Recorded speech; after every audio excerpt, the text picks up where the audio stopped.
Assalamualaikum warahmatullahi wabarakatuh. Seperti kata pepatah, tak kenal maka tak sayang. Jadi izinkan saya untuk memperkenalkan diri. Perkenalkan, nama saya Diana Saputri, saya dari kelas 10 DPIPA. Saya sekolah di SMK Negeri 2 Wonosari. Di sini saya menjalani pekan P5, yaitu penguatan profil pelajar Pancasila. Nah, di sini saya mempunyai tugas secara individu, yaitu tentang isi dari workshop tadi, yaitu tentang anti perundungan.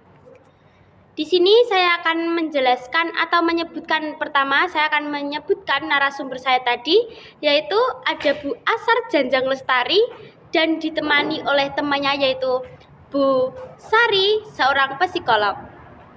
Nah, yang kedua adalah definisi perundungan. Yang telah dijelaskan tadi, perilaku atau definisi perundungan adalah perilaku kekerasan dan penindasan yang agresif yang dilakukan secara berulang-ulang dengan individu dan juga berkelompok. Jadi seperti itu. Nah, yang ketiga adalah bentuk-bentuknya. Bentuk-bentuk atau macam-macam perundungan itu sangat banyaklah teman-teman. Yang pertama adalah formal. Verbal atau formal ini dilakukan secara lisan atau bersumberkan dengan kata-kata. Nah, yang kedua adalah non-verbal. Nah, yang ini itu dilakukan secara aktivitas lisan.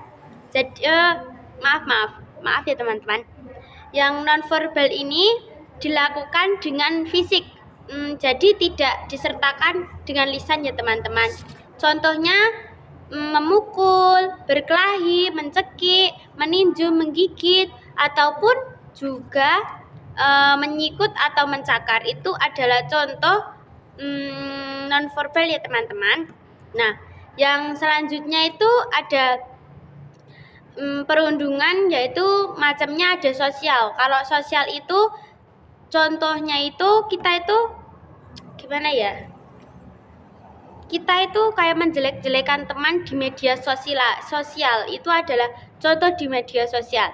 Nah, kalau di sekitar kita itu yang kerap kita ketahui seperti mencubit, menghadang teman saat lewat, mengunci di kamar mandi, dan juga bisa kayak melempar kertas kepada teman kita. Itu adalah bentuk-bentuknya teman-teman. Nah, yang keempat adalah faktor penyebab menjadi perundung. Nah, ini teman-teman. Penyebabnya itu kurangnya sikap empati dan juga memiliki sikap yang agresif secara berlebihan. Ini ya teman-teman, jadi kita harus menjaga sikap kita agar lebih baik lagi. Dan yang kelima adalah faktor penyebab korban perundungan.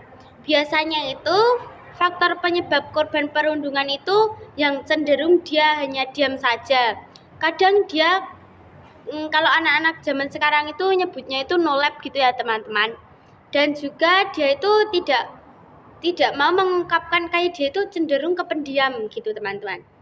Nah, yang selanjutnya adalah dampak atau akibat bagi korban, yaitu dampaknya itu sangat berbahaya loh teman-teman.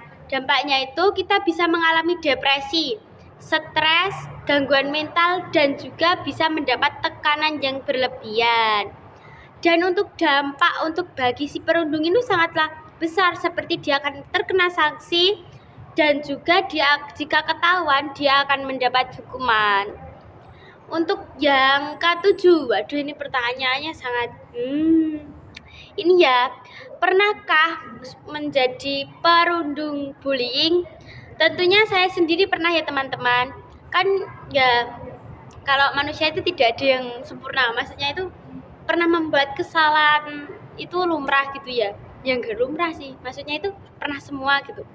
Nah, saya tuh pernah menjadi pelaku bullyingnya. Seperti saya tuh dulu itu suka iseng, tapi saya tuh belum tahu kalau ini adalah bullying. Saya tuh memanggil nama teman saya tuh cuma kayak karapanya itu saya pernah sekali.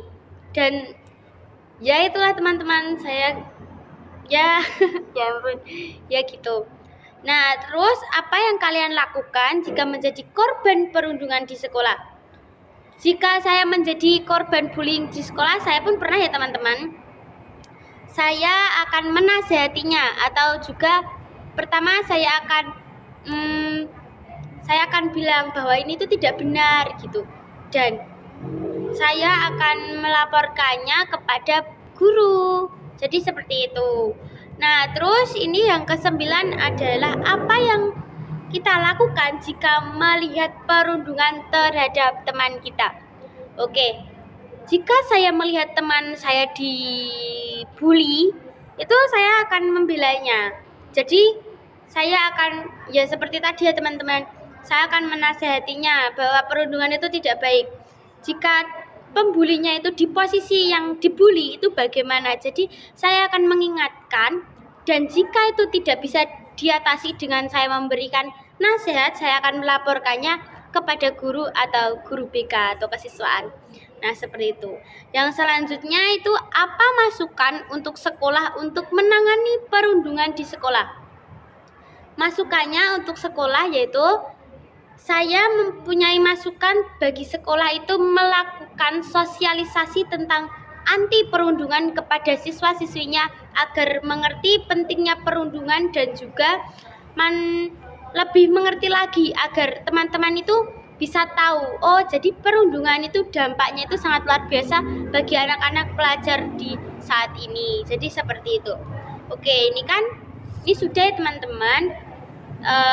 Semua materinya sudah saya jawab dan saya jelaskan seperti yang dijelaskan oleh narasumber kami, yaitu Kak Asar dan juga Kak Sari tadi. Nah, di sini saya akan menambahkan contoh-contoh bullying secara verbal dan non-verbal. Kalau verbal itu seperti bulinya itu secara lisan atau dengan kata-kata, seperti fitnah, memaki, mencela, mengancam, dan juga menghina atau pelecehan seksual.